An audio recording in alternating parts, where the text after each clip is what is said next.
Now, today I want to talk about one of my all-time favorite directors, one of the best ever, no question. Someone whose films have such resonant, emotional depth, mercurial charm and wit, and just endless layers of fascination on rewatches. Talking about Paul Thomas Anderson. But we're gonna go at it from a real strange direction, which is that I wanna explain the houses and what they mean through the films of Paul Thomas Anderson. No. We're not gonna do an argument about house systems. We're just gonna bypass that entirely because I'm scared that if Chris Brennan finds out I use Placidus houses, he's gonna cut a 7-hour diss track on me. So instead, we're going to take it from a more theoretical standpoint.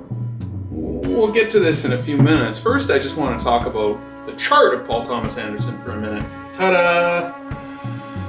Now, first off, he resonates with me because he has that Gemini-Cancer mixture going on, which I have in my chart as well.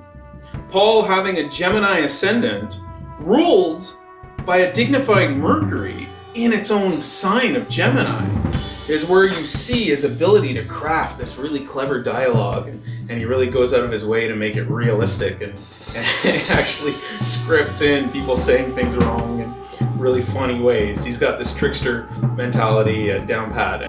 That's on show in his films. You can see that. But he's a Cancer sun. And so really the emotional core of his films are Cancerian. They always dig into family dynamics. He's obsessed with it. He sort of famously was estranged from his mother, which you can see him, I think, writing about to a certain extent in Boogie Nights if you watch the scene between the mother and the son there. And he has his moon in Aries conjunct Chiron, this endless wound. But this wound that he uses to create these films of such emotional depth that heal other people as they watch them. And his moon squares his sun. He's in this waning half moon phase where it's about coming back to family, coming back to the core and the center, and disseminating that which one has learned. Paul also has Saturn in the 12th house, which he seems to want to, even though it's been said that he had a very close relationship with his father, he seems to have this deep issue of father issues that he's constantly mining in his films. And I'm sure part of that is dealing with his mother as well, but there's this, it's like the element of authority and the father is this issue that he can't quite get around, that he has to keep diving into, and all of his films are filled with father-son archetypes, whether it be biological or like this sort of adopted father character dealing with their sons and the conflict therein. Now, Paul has Mars in its fall in Cancer, and note that his Sun and his Mars are in the 2nd house. These are his skills in life. These are his talents. And Mars there seems to be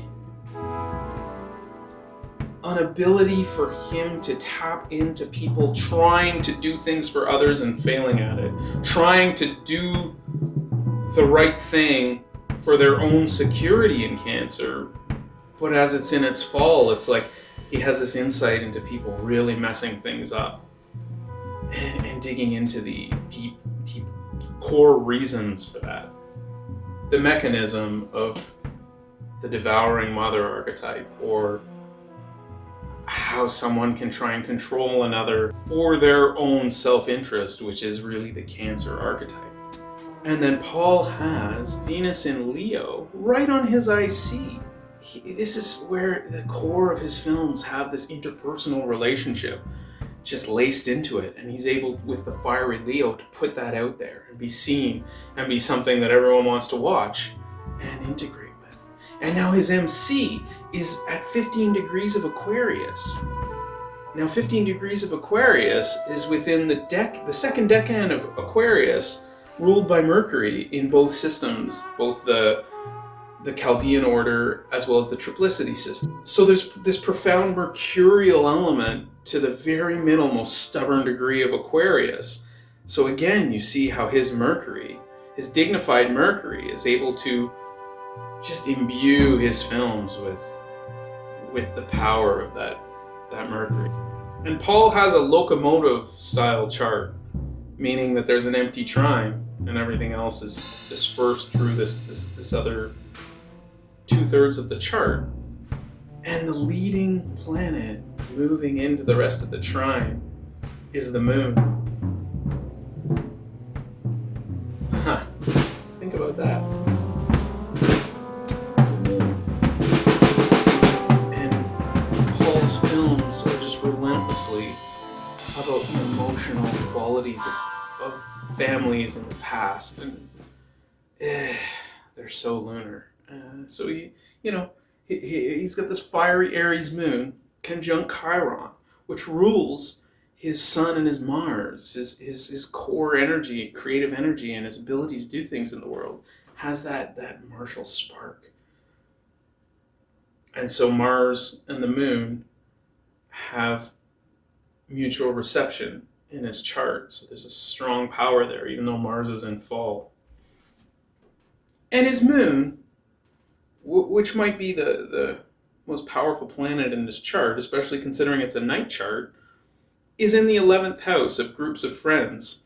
And of course, as you can see in this chart, Paul is one of these directors that fostered a group of friends and wrote roles specifically for the people he knew, to the point that he would even give them the same names sometimes. Or more importantly for this video, we see in Licorice Pizza that he wrote a role, Alana, for the actress / musician Alana, who to my knowledge wasn't really an actress before this point, and gave her the same name, had her whole family play her whole family, and then even there's a scene where she's asked what natal sign she is, and she says she's a Sagittarius, which she actually is in real life.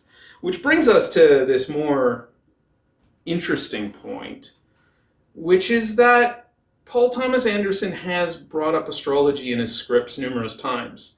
Now, for the most part, it tends to be that kind of dating 70s thing, as in Licorice Pizza or Boogie Nights, where they're asking each other, oh, well, what's your natal sign? And they're talking about sun sign, and so this was like definitely a 70s dating trope. But more prominently in Inherent Vice, there's a scene where the mystical, nebulous narrator has a whole dialogue about the movement of Neptune into Sagittarius. So when Doc and Dinas came in that night, it wasn't just the usual hungry doper thing. It was something else. And with Neptune moving at last out of the Scorpio death trip and rising into the Sagittarian light of the higher mind, it was bound to be something love-related. And I thought I knew what it was. So these were perilous times, astrologically speaking, for dopers, especially those of high school age who'd been born, most of them, under a 90-degree aspect, the unluckiest angle possible, between Neptune, the doper's planet, and Uranus, the planet of rude surprises. Which, now I haven't read the Thomas Pynchon book, so it might be word for word what's in that Pynchon book. But at any rate, he chose to include it, and it is astrologically accurate. So there's a point to be made here that perhaps Paul Thomas Anderson is interested in astrology. I haven't done the deeper research on this element. I'm not trying to prove it. That's not what's important to me. Perhaps the dates of his film releases were elected charts. I don't know. I haven't gone down that route. There's enough to go through, because what we're going to do is we're going to talk about the houses. Now, I was watching There Will Be Blood, and there were a couple moments in the film where a time was mentioned, and the quality of what was going to happen in that time matched the significations of the houses for when the sun would be there. And it got me to thinking, well, that's an interesting literary concept that one could use. Did Paul use this consciously? Now let's forget about whether he did or not, because these things are part of our inner being. We sense astrology, we live it unconsciously. And so what we're going to do is we're going to talk about the houses. Now the houses, in one sense, are determined by the movement of the sun through one day. We have 12 houses. Each house represents 2 hours of the day. No matter what system you're using, this is essentially what we're talking about. And that time of day is a huge part of the significations and qualities of that house. Whatever's happening in that quadrant of the sky when the sun is there is what humans tend to be doing at that time. And so we're going to investigate this based on every time in a Paul Thomas Anderson movie someone mentions the time or there's a clock in the background, we're going to assume that signifies the house that we're discussing. Now, we'll also get into a little bit of numerology, like when numbers are used, we'll assume they're talking about that number of that house because it works really well in a few prominent ways. But this is the game we're going to play today, and I think it's super fun. Now, one more note. For people who haven't seen all of his films, but are interested in what I'm doing here, I'm going to timestamp, I'm going to find a way to timestamp any spoilers in the timing of this video. So if you don't want any spoilers, you can skip around. Like it'll if it says inherent vice, that means there's, in the timestamp, that means there's probably something about inherent vice that if you haven't seen the movie, you probably don't want to know. But honestly, if you haven't seen these movies, I don't think I'm going to really spoil that much about them. They're worth watching over and over and over again. Anyway, so even if anything's spoiled, whatever. Enjoy the film. Okay, now what we're going to do is we're going to start from the moment of greatest darkness within the house system, which is the third house. This is the time from midnight to 2 a.m. Generally speaking, we're gonna sidestep the idea of how the hours of the day obviously shift through the year as you move towards each solstice. We're going to assume from a theoretical and from a fictional standpoint that we're on one of the equinoxes and every house is exactly 2 hours. Now, we don't have that much for the third house because we're talking about late at night. Most people are sleeping, so most scenes and films don't take place at 12 p.m. to 2 a.m. So this is the skimpiest house we're going to deal with. But the third house tends to be about siblings. It relates to siblings, it relates to neighbors. But more prominently, it's how you communicate. The third house is like elementary school. It's your early knowledge. It's basic skills like arithmetic and grammar, the ability to write a letter. This is what we're talking about in the third house. And as such, in Punch Drunk Love, after Barry Egan is done having his fun with the online telephone operator, it pans over and we see 1:27 a.m. on his clock. So this is just a basic connection between the idea of communication in the third house. We're not going deep here. We're going to get much deeper as we go around the wheel. So this is just a little... But we're also going to come back to the third house, trust me, in another way. We'll get there at the end, okay? Because we're going all the way around. We're following the sun from its darkest point back down to sleep and rest. Okay, the second house. Now, the second house is money, what you own, but it's also your skills and abilities. Now, in Phantom Thread, Alma goes in to one of these fashion shows, and she's wearing the number 20 because each dress has a number. So we'll just do the numerological thing here. So as you understand their relationship, especially at that point, Alma is somewhat of a possession to Reynolds Woodcock, the fashion designer. And so her wearing the number 2 is like, he owns me. Now in The Master, after an interviewer sort of insults Lancaster Dodd, Freddie shows up at his apartment, to which Moore says, "It's 3 o'clock in the morning!" So here we are in the second house. Now this is fun. Now Freddie then roughs this guy up, and when he tells Lancaster later, Lancaster chastises him, and he says, "You're acting like an animal! A dirty animal that eats its own feces when it's hungry!" Now, what's really funny about that is, again, we're in the second house, and second house also rules food and nourishment, so I thought that was a funny little, cheeky little thing.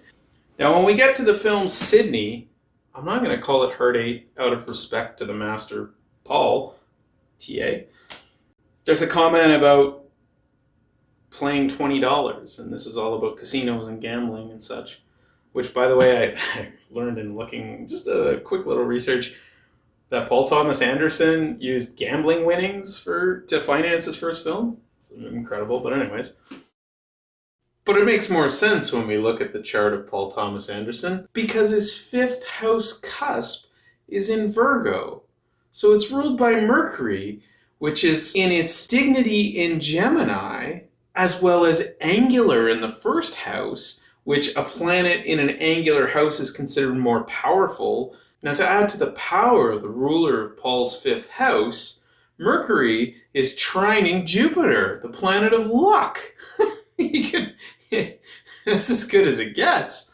And then add on to that there's a wide sextile to Venus even. So you can see even in Paul's natal chart, shockingly, geez, whoa, people watching this channel, whoa, astrology works, that's trippy.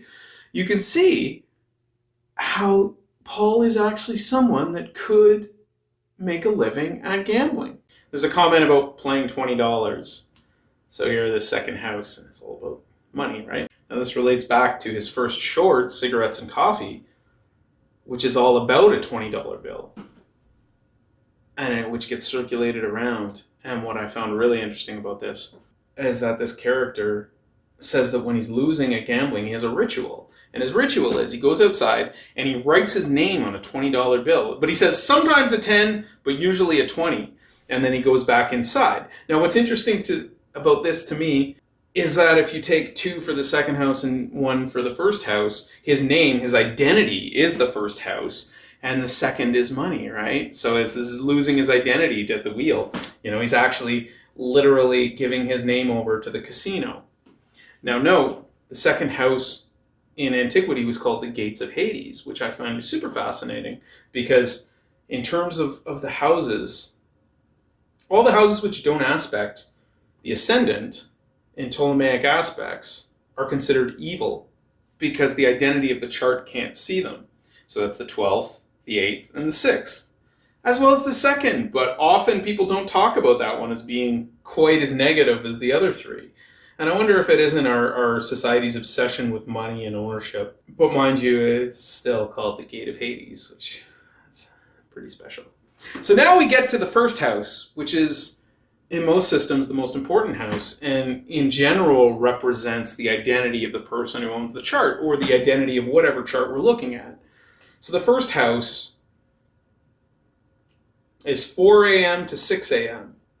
So now, in the general, common, normal human day, someone has been sleeping and someone is getting ready to wake up and start their day. Their identity, okay? And so the 1st house represents how you present yourself to the world, what you wear, your makeup. Look at my beautiful makeup, and simply your identity that you put out there. It's like I view the ascendant in the 1st house as like a funnel that the rest of your chart is colored with that. That for Paul Thomas Anderson, that orange Gemini color all over everything. So we'll start with Punch Drunk Love, this incredible film about repression and the sublimation of rage through lack of romantic activity, which begins just before sunrise. So we know we're in the 1st house here. There's no question. This is a 1st house scene. And within this scene, we see Barry Egan's identity laid out for us, the things that he's really resonating with, such as this pudding deal that he's onto, this scam he's doing with the pudding cup coupons, which he makes like a part of his core identity. But where his identity is about to go is this harmonium that gets dropped off for him. He doesn't know it's for him, but he steals it. And so him trying to learn this harmonium becomes like him getting past this rage, this bottled up rage, and moving into his own feelings, his own emotions. And we see the clock on the wall. It says 4:30 after he grabs the harmonium and brings it back inside. So we know we're in the 1st house. In Phantom Thread, we get a huge house tease. When Reynolds says to Alma, "Get your rest, we'll start early in the morning," and she asks, "How early?" And I get my pen out and I get ready, and he says, "Always." I'll wake you. And he pauses. Paul knew we needed to do this episode. He screwed me on that one. At any rate, we do get some other good stuff out of it. Like in the sort of interview segment with Alma that frames this film, which is kind of odd, because it's not like a fake documentary we're watching, but there is this interview with Alma going on. She says, sometimes we wake up at 4 a.m. after we've gone to bed at midnight, which is interesting because, again, Alma's getting her identity out of being the perfect muse for Reynolds, and Reynolds' identity is the work that he does. And so here we have, they wake up at 4 a.m, even though they haven't had nearly enough sleep, they're so committed to their cause and what they're doing. We see that in the film, that Alma is just as committed to Reynolds' cause as he is. And as regards, couples confirming each other's identities, in Boogie Nights we have this great scene where Buck meets his future partner, and they're talking about sunrises and sunsets in the midst of a conversation where Buck is talking about trying to find his own identity and getting a lot of flack for being a black man who's wearing cowboy uniforms. And she says to him, and it's this beautiful moment that I don't know if people really resonate with what's being said there, where she says, I love sunsets, but sunrises are better. And really what she's saying in the context of that scene is that she's accepting Buck's identity. So now we're pretty quickly moving past the first house, as important as it is, and we're going to talk about the 12th house, which is generally considered the most difficult house. Now, why is the 12th house so difficult? It's the sunrise. I mean, it's the second you see the sun. It's glorious. It feels so good. This is one of the strangest things about the house system, where it doesn't quite match the day. But there's a reason for that. Because when you're being born, what's on your ascendant represents you. The moment you're born, that ascendant, that's your identity. Now, everything that happened for 2 hours before you were born is now above the horizon. And birth is traumatic. Birth is difficult. Birth is, coming into this world is perhaps one of the most difficult things anyone does, and we don't remember it. And so here we get the significations for the 12th house. It was this traumatic birth that we wiped from our memory. The 12th house is these traumas that people forget about. It's imprisonment, it's confinement, it's the need to be alone, solitude. And it's pretty profound the more you think about it. You've got this beautiful sunrise happening and you're trapped in the past. So we'll start it off with Phantom Thread, which begins with this breakfast where Reynolds has his previous lady muse, who he's clearly just done with. Now assume we're in the 12th house here, because she's just miserable and he's just can't have her around anymore. And he's just done with her. And she wants to have a confrontation about how the relationship has gone off the rails. He just says, I cannot begin my day with a confrontation. And so he's putting this old muse into the 12th house, the forgotten past. You see her in this scene and she's completely isolated and alone. It's a very 12th house scene. He simply doesn't have time for confrontations. And then his sister says, if breakfast isn't right, it's very hard for him to recover for the rest of the day. Oh, isn't that true? I'm with Reynolds on that one. Now we're going to get really trippy with our timelines here because we're going to talk about Magnolia, but the end of Magnolia, because the end of Magnolia ends with the 12th house, which is in a way an ending, if you're looking at the planets transiting a chart, but it's also a beginning. The sun is out and Jim's gun suddenly falls in front of him, which I find interesting because the 12th house is that which is hidden from us, but it also brought this resolution for him. And he was trapped in his own, misery of failure as a cop for having lost his gun for the film, which is again the 12th house. He gives this voiceover about his interactions with Quiz Kid Donnie Smith, where he says sometimes they need to be forgiven and sometimes they need to go to jail. And jail is signified by the 12th house. In this very bizarre ending to Licorice Pizza, we have this creepy guy with a big 12 on his shirt. That to me seemed very, very conscious on Paul Thomas Anderson's part, because the 12th house is the house of hidden enemies, the enemies we don't know about. Now it's interesting that he's just hanging around making himself known, but we as an audience don't know what he is. We don't know what the story is that he has with the councilman. So very interesting. And also, when he comes in and just sort of stands there creepily in the doorway, Alana goes up and says good morning to him. So another indication that we are talking about the 12th house. So back to Punch Drunk Love. Now the sun is up. He has the harmonium. And Lena shows up. Lena shows up in a red dress. Red for Aries. She means action.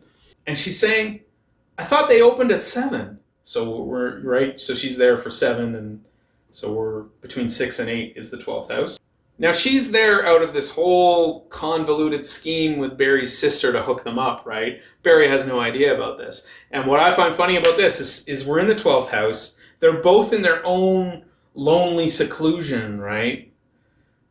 And she says, I thought they opened at 7. Now 7 is the 7th house of relationships. And they're both in the 12th because they don't have a relationship, right? See what I'm saying here? And Barry's response is, no, they open at 8. And at 8 a.m., we start the 11th house of friendship. So Barry's missing these cues and not getting it. All right, he friend-zoned himself. Let's keep going. Later on in the film, Barry gets a call back from Georgia, the phone sex operator. And now he realizes she has all his information, his social insurance number, what is it, the States? Social security number.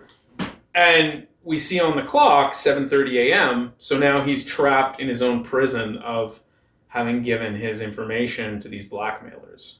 But let's jump to the 11th house of friendships, of social groups, also social media, but we're not going to get to that in these films. In Magnolia, at the beginning of the film, Jim, the cop, shows up to work, and we see that it's 2 minutes after 8 on the clock. And I found that sort of interesting because you get the sense that when Jim loses his gun and he takes it so hard that he's going to be made fun of, you see that obviously Jim's a very lonely man. You see that he views his colleagues as friends, right? Which is a dangerous move to make sometimes. But yeah, he shows up to work. These are his friends in his mind. Now in Phantom Thread, the first time that Reynolds gets sick, the doctor shows up. And he says, I'll drop by tomorrow morning to see how he is at 9 a.m. But they're insistent, this dress will be ready by 9 a.m. So 9 a.m. the doctor's making this house call. But their concern is getting this dress finished, even though Reynolds is laid up in bed, extremely sick. Now, another part of the 11th house is its hopes and wishes, or wishes in the 11th house. And so they're hoping that they're going to find a way to finish this dress by 9 a.m.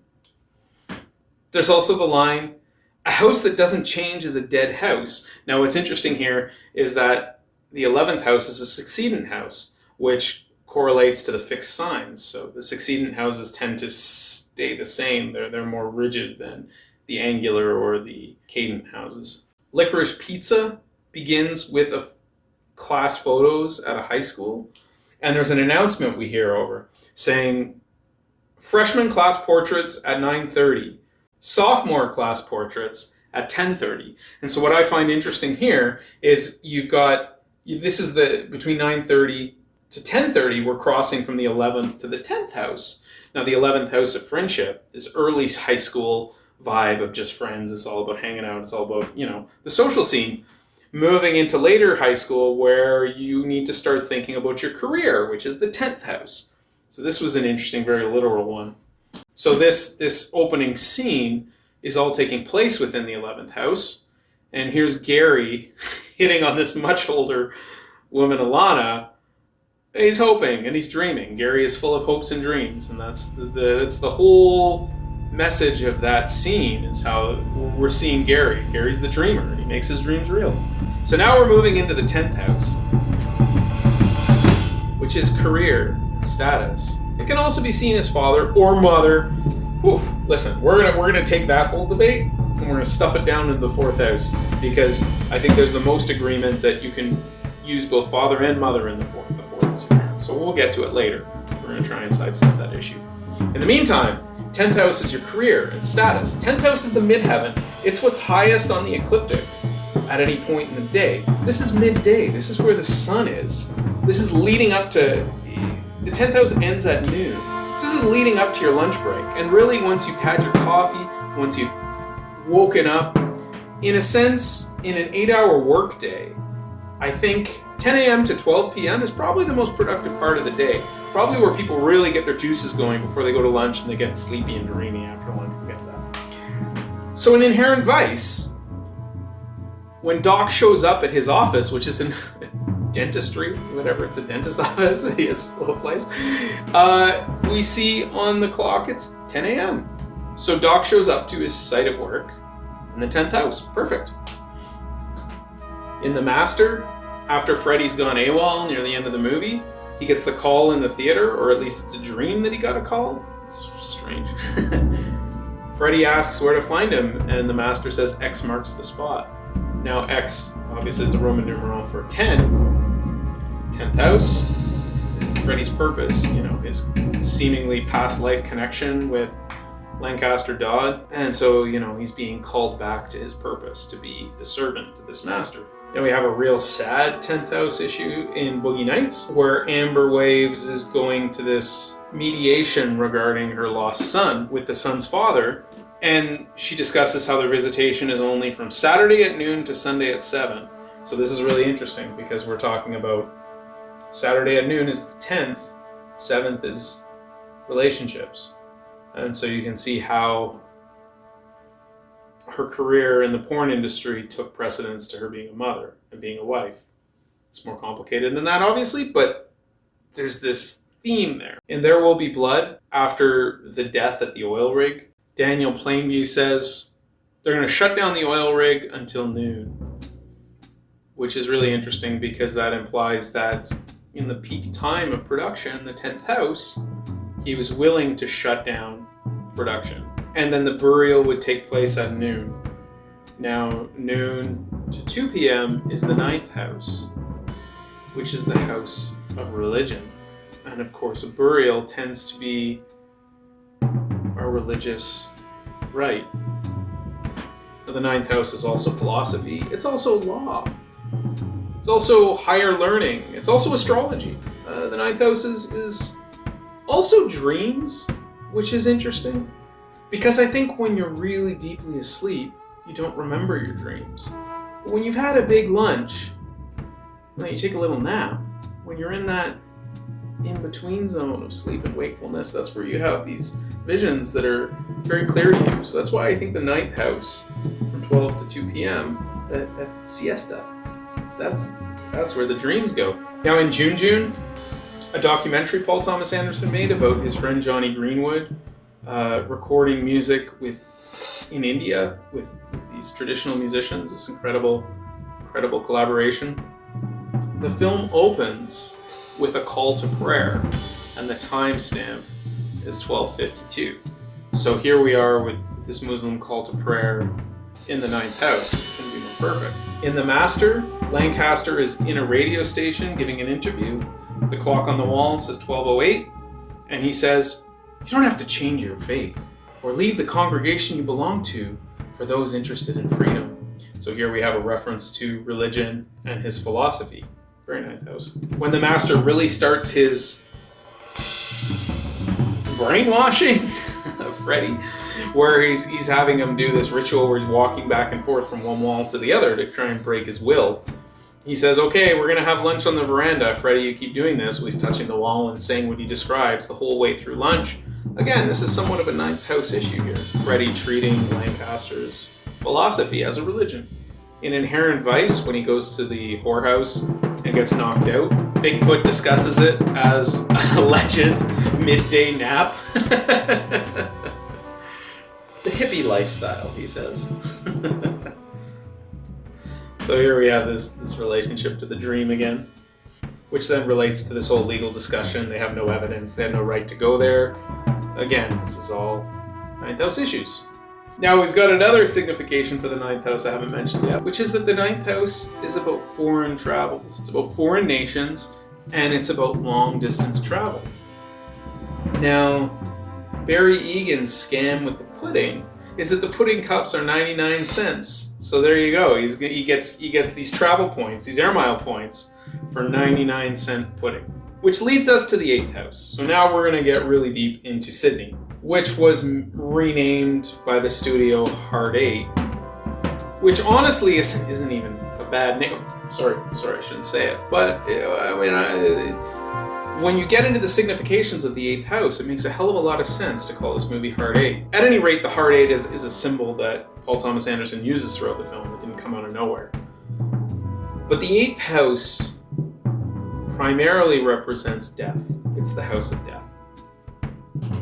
Always has been, always will be. A lot of people don't understand the timing of that, but it's because the house system came out of the desert. Came out of the deserts of Africa, okay? So where astrology and the houses themselves were really formulated, at 2 p.m. to 4 p.m. is when the sun was at its hottest. Okay, the midheaven is not where the sun's at its hottest, it's at its brightest, but it builds up momentum through the rest of the afternoon. And so 2 to 4 is when if you were stuck in the desert without water, you could die. It makes a lot of sense when you think about it that way. And so at the core of the film Sydney, we have this character John who's homeless and destitute and who's lost his mother, and his father is also dead. And he needs $6,000 to mount a funeral for his mother. Now the 8th house is about death, but it's also inheritance. So this idea that he had no money, his mother had no money left over because his father had been murdered by Sydney, okay? So because he didn't have the resources to mount this funeral, sets up this whole plot. Now, of course, it turns out Sydney had murdered his father, which set him on this path of destitution. So there's also this trust issue, and the 8th house is also about trust. Now, within the film, where the term Heart 8 comes from is a craps shooting mechanism, which I don't fully understand. I believe Heart 8 means you're betting on 2 4s, I think. I don't know. At any rate, the term that keeps being used is Sydney likes to throw the Heart 8 pressed for 2. So he bets $2,000. So 2 again, house of money, against the Heart 8. So the death of John's father is this guilt complex that Sydney carries with him, that he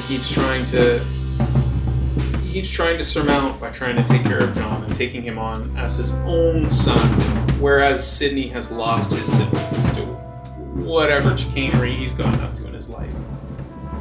So here we have these deep resonances with the 8th house in all of its ramifications.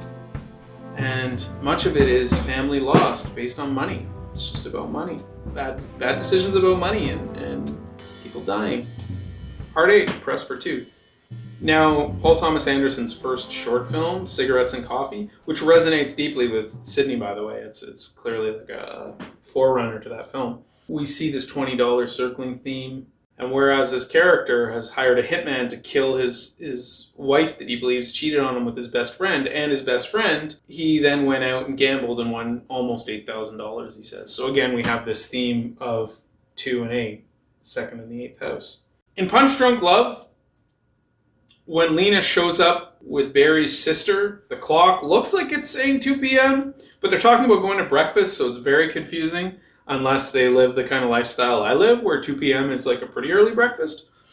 And the clock even changes, it's 2:13 in another shot, so I don't know, we'll assume that we're in the 8th house here. Which makes sense, because this scene is all about Barry's trust issues. He doesn't trust his sister trying to set him up with someone else. And he doesn't trust his brother-in-law that he's revealed to that he has these mental health issues.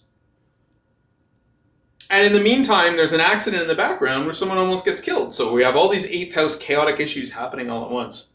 Not the least, the trust issues he has with Georgia, who's involved in this identity theft scam. Now, in There Will Be Blood, Daniel Plainview is going to look at assays in the afternoon. I kind of interpret that one as the 8th house being him looking at other people's assets. Now, the 7th house is other people in general.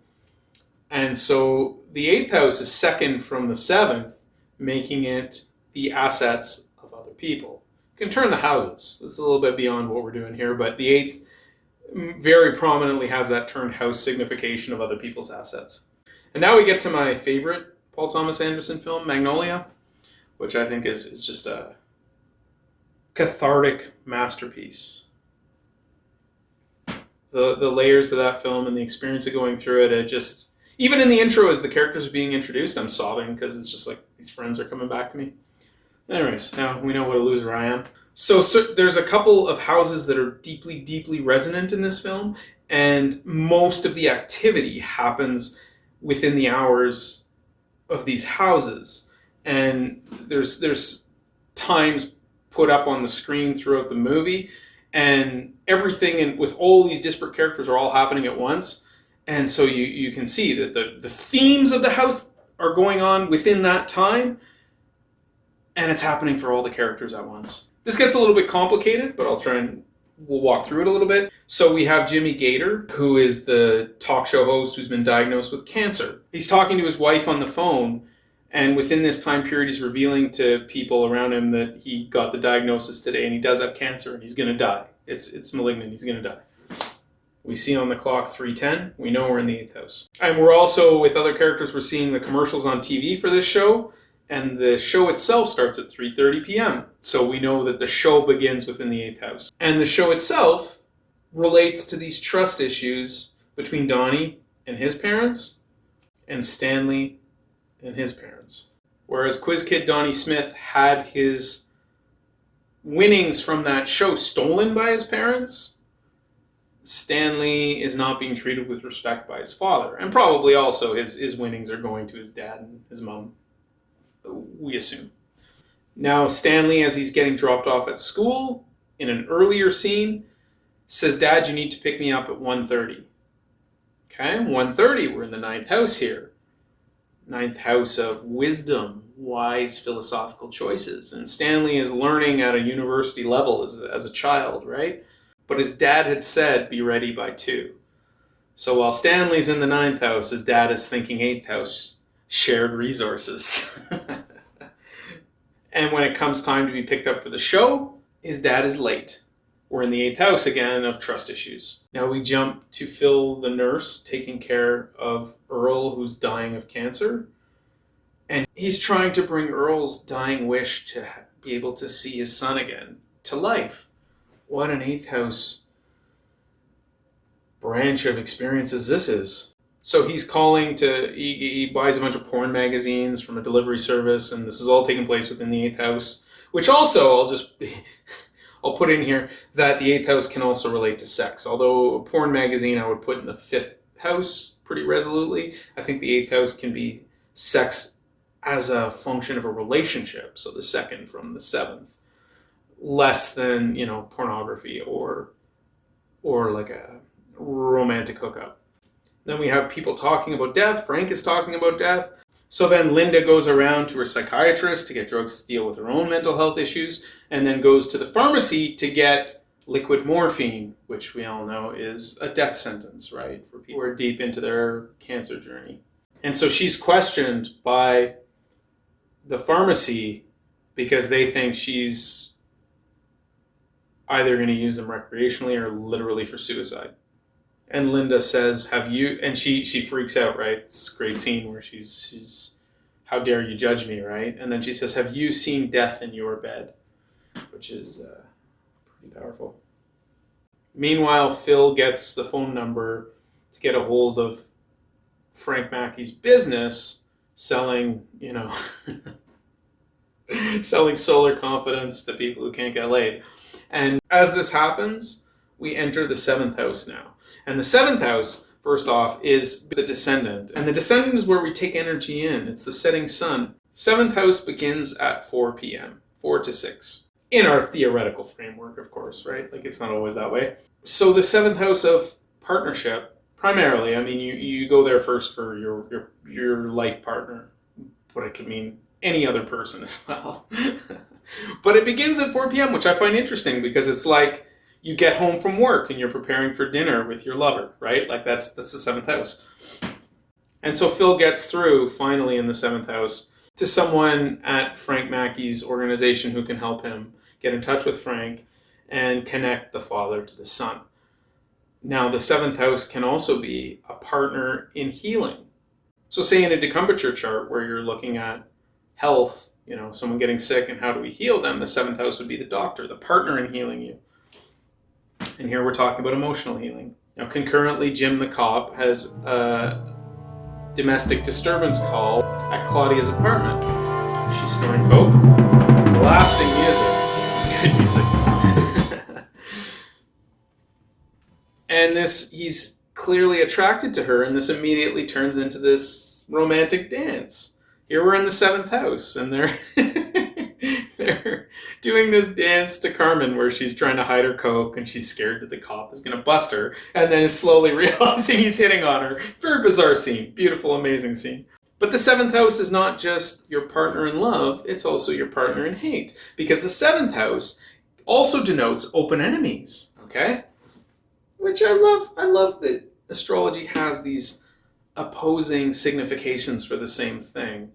You know, it implies that what you get in good, there's always a polar opposite that's always there. You know, and they're a mirror image of each other. And so meanwhile, Quiz Kid Donnie Smith is at a bar with his crush who has braces. So he needs to get braces himself because he thinks that this stud behind the bar is going to fall in love with him. If his teeth are bedecked with metal. But there's an older, wealthier man there who's feeding this bartender tips. And so they have this verbal sparring. And so again, 7th house, this becomes Donnie's enemy, his challenger. And within this, Donnie discusses about how he was hit with lightning, and that's where he lost his genius. And I find that interesting because the 7th house, which begins with the descendant, which is the setting sun, right? And it is the western horizon of a chart, and it is the most sensitive point where we take energy back in. And so here he took a lightning bolt. We go back to Linda's story, where she admits to her lawyer that she cheated on her, but now she loves him and she feels guilty because she's going to get this, millions and millions of dollars in inheritance, and she doesn't want it, but she also doesn't want it to go to his son that he hates, and it's this whole complex that she has. And I'll note here, because the last time I watched it while preparing for this, I hadn't seen this before. I didn't see it. There's the line about, which goes back to Quiz Kid Donnie in the same scene, where he says, and it is not a mistake to confuse children with angels. And so the one character, the rapping kid, who's kind of trying to protect his father or rat him out, I still don't quite understand what his rap's about. After Linda takes this overdose and is dying in her car, he breaks into her car, tries to wake her up, can't wake her up, and then calls 911 to save her life. But he also steals from her. And I didn't quite understand that she had wished to not have that money. So he was the angel fulfilling her wish. She said, I don't want the money. Incredible. That blew my mind. I never really connected that before. Connected, he was an angel because he saved her life, but he also steals from her. But stealing from her was also, be careful what you ask for. Anyways, in the scene with John and Claudia, he even highlights the number 7, saying it was a code 7, and I don't ever want to see you in a code 7. So, we're highlighting that. Now we'll go to There Will Be Blood, because we're going to get a bit deeper into the open enemy concept, because the whole core of There Will Be Blood is a father-son story, but also a villain story. So there's the open enemies between Daniel Plainview and Eli. So the ceremonial christening of the well that's been built is to take place at 4 p.m. Of course, Eli wants to bless the well as a means of showing his power and authority within the community by being a part of this greater project that's going to bring bread to the community, right? And Daniel Plainview essentially gives him the impression he's going to do it, but then just goes right ahead and gives the benediction himself, which is an incredible scene. And this really is the moment in this film where Daniel Plainview proclaims that he is an enemy of Eli. So this is a very 7th house issue. Now we'll pivot back to partners, because there's a few really super prominent 7th house significations in romantic moments in Paul's films. In Inherent Vice, when Doc meets with a client, and as she leaves, we see that it's 4:37 on the clock, and at that point, he asks about his ex, Shasta. Not super important, but the next two are. In Licorice Pizza, at the end of the film, as finally Alana realizes when she sees that she was being a fool for trying to fall for this councilman who was gay, she's running to find Gary, and Gary's running to find Alana, and they meet each other at a theater which prominently has 007 playing. So it's Seventh House, the partnership. Very beautiful moment. And even more interestingly, the end of Punch Drunk Love. So here we have two of his very clear romantic story. The two that I think are very clearly just a romance story, ending with the number 7. And how does oh, maybe you missed this one. How does Punch Drunk Love end with the number 7? Well, Barry grabs the harmonium, which he finally realizes at the end of the film was given to him by Lena. And he runs and he's dancing through the hallway, right? It's like it's this waltz that he's going through. And he gets there and he's out of breath and he's trying to explain to her that he'll go anywhere in the world with her. He'll never leave her again. He'll always be with her. But it's it's going to take 6 to 8 weeks for him to redeem his point. 6 to 8 weeks. He keeps saying 6 to 8 weeks. Well, what's between 6 and 8? 7. It's the seventh house. So he's gone from the friend zoning himself to realizing this is my partner, this is my love, but it's going to, between 6 and 8 weeks, I'll be able to be with you forever. Oh, and also, when he grabs the harmonium, the clock says 4:30, so we're in the 7th house at the end of the film. So that's enough happy, lovey-dovey, blah. Let's get to the 6th house. Illness and injury. Whoa! And slavery. This is a good one. We like the 6th.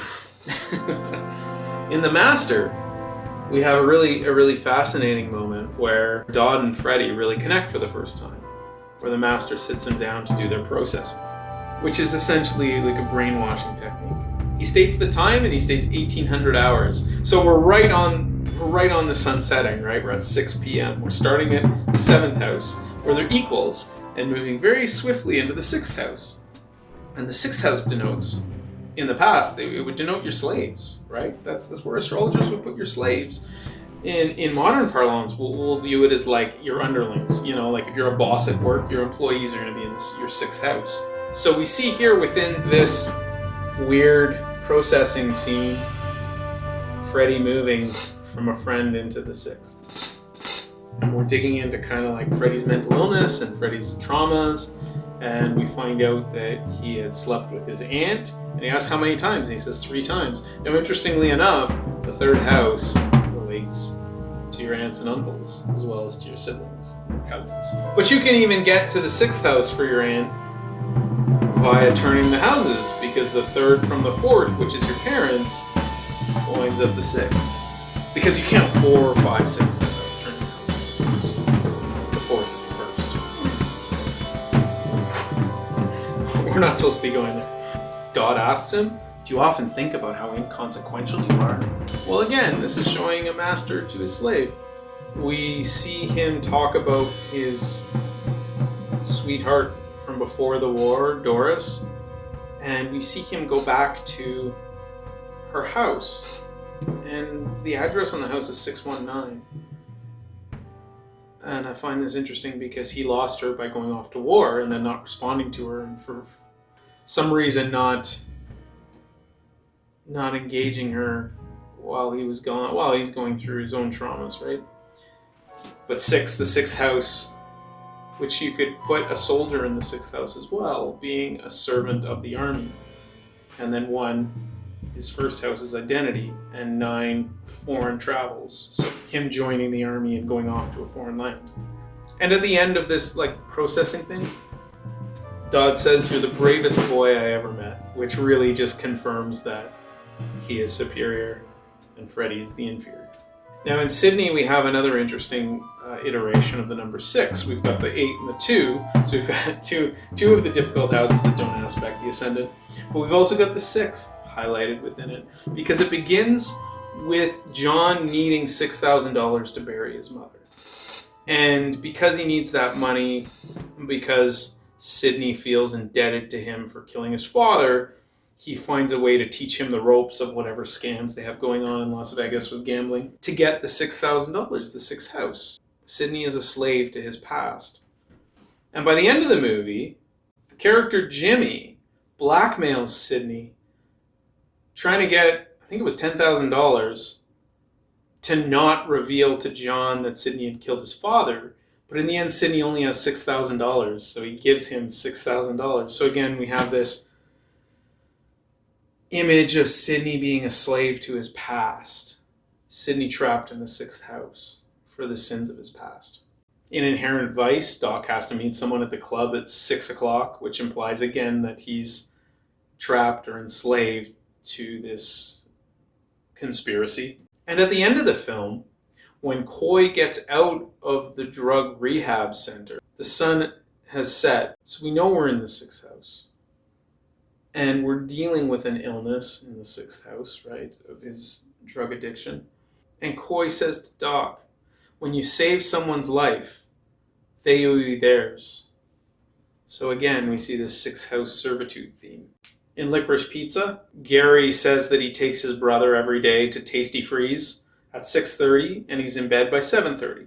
And we see here again, like his duties to take care of his brother. After Alana's date with Lance, we see there's a clock. It's hard to see, but it sure looks like it's 7:30 p.m.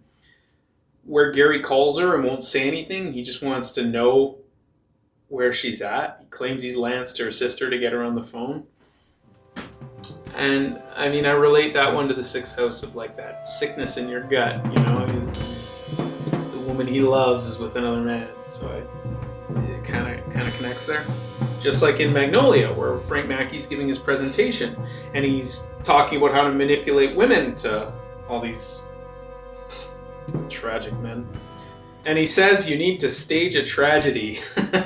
You need to wait 8 days, by the way, which I find interesting because that's through planetary days. It's like you've gone through a cycle of all 7 classical planets and you're back to the same point again. And then you stage a tragedy. It says you set a date, make it 7:30. So again, he's talking about the sixth house. Now the sixth house denotes accidents, misfortune, so stage a tragedy, but also manipulation, which can be the sixth house. So in Magnolia, at the conclusion of What Do Kids Know?, the sun is already down. So I guess the movie is taking place like late fall, like where it's a very short day, because I seriously doubt that this quiz show is 2.5 hours long. But we're still going to sort of assume we're in the sixth house range at this point, where Jimmy is telling people, I'm sick. He's collapsed on the set of the show. It's, you know, his cancer has become visible. Also, we see a shot of the dog that's eaten all these drugs that were spilled on the floor, just staring at the window. So the dogs are looking out the window, and the sixth house also rules pets, okay? So sixth house is pets and also it's illness. So we have the one dog who's going to die by the end of the film because he ate a bunch of these pills, and the other dogs are wagging their tails, and the one dog isn't because he's starting to feel the drugs. Linda has the last scene where she sees her husband Earl. She's crying and she says, thank you for taking care of me. And there's also an element in the sixth house of taking care of others. You know, it's like you're a service to others. But this is also where Earl gives his speech about his own regrets in life and how he didn't take care of his wife and his son. Now moving into Phantom Thread, we have a really interesting one. Because in Phantom Thread, when Alma and Reynolds get married, you can see from the clock in the back that we're in the sixth house. Now, this is a marriage where Alma is in service to Reynolds' career, entirely being his muse. And the only way she can put him on his back and connect with him where she feels like he needs her as a woman, as someone capable of taking care of him, as opposed to just his muse, is by making him sick, by poisoning him. And so, again, we have this illness relationship to the sixth house at the core of their marriage. In Punch Drunk Love, when he goes to the dinner with his 7 sisters, they say, be there at 7 p.m., and so we see again, he feels like he's a slave to his family, his sisters, and their expectations of him. His excuse for maybe not going because he doesn't want to be hooked up with Lena is that he has a gym membership he has to use. And like working out and like improving yourself can go to the sixth house as well. In Cigarettes and Coffee, we have the character explaining his story about going back to his hotel room and finding the bill that he'd given to his friend with his name on it in his hotel room, which makes him realize that his wife was cheating on him with his best friend.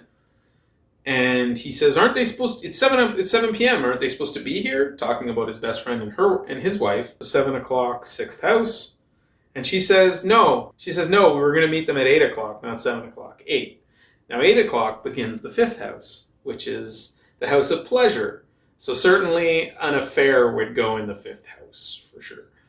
So the 5th house is not only pleasure, it's children, it's gambling, but it makes sense, the time period you're talking about, 8 to 10 p.m. It's kind of like the time you put your kids to bed and you get a little PG-13 action with your wife. Now, in a connection between 5th and 6th, at the beginning of Magnolia, there is, with all the synchronicity explication going on with these different stories, they're talking about a forensics dinner, which starts at 8. You can see it says 8:20 p.m. forensic science dinner. So kind of this idea that the illness of the 6th is moving into the pleasure of these people whose jobs are to figure these things out, treating it like a pastime, which is the 5th house thing. In Sydney, he says, if I gave you $50, how long could you live? And John's response is, I'm not going to suck it. That was like a censorship noise. So again, we have gambling, 5th house, $50, and, a sex act. So there you go. In Punch Drunk Love, when Barry takes off on Lita in the hospital and finally calls Georgia, it's 9:30 p.m. But when it cuts to the Mattress Man, where he is in Utah, he's in a different time zone. It says 10:30 p.m. on his clock. So the fact that he shot it that way is interesting. He thought about it. He wanted it in his movie. And here what we see is Barry Egan's sexual fantasy with Georgia on the phone, which is a 5th house thing, led to his home in the 4th house being violated, 10:30. And Barry Egan is about to violate the home of the Mattress Man. So here we cross over 5th to 4th house. In Magnolia, the scene where all the characters sing along to the Amy Mann song takes place within the 5th house, and you would put music. Any artistic endeavor, creativity goes in the 5th. But my favorite 5th house thing about Magnolia, and this is great, this is deep, because Claudia is dealing with her own traumas, and she's sleeping with much older men, dealing with her issues. And in negotiating the date, when Jim asks her out, she says 8 o'clock, because in her mind, this is just another fling, right? And he says, no, I don't get off work until 10. So this is not a tryst, a sexual tryst in the 5th house. Jim is after a real relationship, building a home in the 4th house. And I love the terminology, I don't get off until 10, because nobody's getting off on this date. Instead, he's looking to forge something more pure and long-lasting with Claudia. In The Master on the boat, Freddie is trying to steal things, and the clock says 10 p.m. But it's moving from his own pleasure and desires, and he's starting to realize, no, this could be a home for him, dealing with this cult. Moving from the 5th to the 4th. So now we're in the 4th house, 10 p.m. to midnight. And this is the time that most normal people would go to bed. No, I'm here recording videos at this time, but don't worry about it. So the 4th house is home, it's family, it's the IC really represents your roots, your connection to the earth, your connection to your ancestors. But we're also going to place mother and father in the 4th house, both parents. There are systems where the mother is the 4th, there are systems where the father is the 4th. But you could put either here. It's your home, it's where you're comfortable. It's also where you go to sleep at night. Because it's the time I should be asleep, but we're not doing that. In The Master, when they get to the house that's going to become their base of operations for most of the film, the clock says 10:50. So here, 4th house, we're in the 4th house. And the IC is your connection to your ancestors. It could also be your connection to past lives, right? And here we see Dodd talking about reincarnation. And he also says, man is asleep. This wakes him from his slumber. So we're talking about sleep in the 4th house. In Licorice Pizza, Alana gets home after 10 p.m. and she gets in trouble for it. Which again, fourth house, she's coming home. At the end of the movie, Fat Bernie's pinball closes at 12. So again, it's like this is where we leave off this character of Gary and Alana. And so his pinball machine business is his home, right? In Sydney, when John and Clementine have her other John, tied up and unconscious on the bed, when Sydney comes in to try and help them figure out what the heck's going on, he asks how long you've been here, and they said since 10. And he's saying, why don't you let him go? So let him go home in the fourth house. Why are you ruining your home? You just got married. Speaking of newlyweds, in Phantom Thread, when Alma wants to go out on New Year's Eve to the dance and Reynolds doesn't want to, I mean, again, I don't blame the guy. At any rate, she runs off. He gets there just as like New Year's is happening. So he goes there during the fourth house, before the ball drops, right? Because he's missing his home. Alma has become his home, his replacement for his mother, which is a huge theme within this film, him and his mother and whatever lingering issues were there. And then the second the ball drops, he drags her off like she's his petulant little sister or something. Now back to Magnolia, we've got huge action in the fourth house. Donnie violates his home within this time frame where he breaks into the store that's been taking care of him for so many years. And note that the fourth is the opposite of the 10th, the status, career. You know, Donnie is ruining that, you know, by violating that trust. Frank returns home to his father to be there as his father dies. Now, here's another important ramification of the fourth house. As it's the darkest moment of the day, the IC can also represent the end of all things. So here we have Frank coming home to watch his father die. All fourth house issues. Within this time frame, we also have Jimmy Gator being confronted by his wife about his abuse of his daughter. So all these deep inner secrets coming out to light. And as the fourth house is most definitely also mother, we see Claudia's mother going to see Claudia. In the midst of this apocalyptic rain of frogs coming down upon them, she winds up reconnecting with her daughter in the fourth house. And in terms of the IC also being this connection to this deep store of knowledge and inspiration, Stanley is there in the library researching things, and he just says, this is something that happens. This is just something that happens. But the most powerful use of the IC as the end of all things is Boogie Nights, where New Year's Eve at the end of 79, ending the decade of the 70s, which is the first half of the film, and the fun, rollicking joyride that is the beginning of Boogie Nights, where little Bill catches his wife cheating on him once again and kills her and the guy she's with. And then just after the apple drops, he kills himself. And little Bill is someone who throughout the film is trying to express that he's upset about being cheated on, and absolutely nobody takes him seriously. And so the only way that he's able to communicate for himself in the third house is by killing himself in front of everyone. It's tragic, and of course the film gets very dark after that. But also worth watching. Also, every other film I discussed here is worth watching.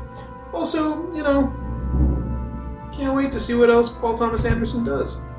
I've revealed the deep code to his films. I'm sure now he's going to have to retire because all of his secrets have been revealed now. What else can I say? I mean, the house system it's a complicated thing. It's one of the more difficult things to wrap your head around, but every single element of human life on Earth is contained within one of the 12 houses. So no matter how you slice and dice it, you're gonna get to the depths of real world astrological predictions by going through the houses.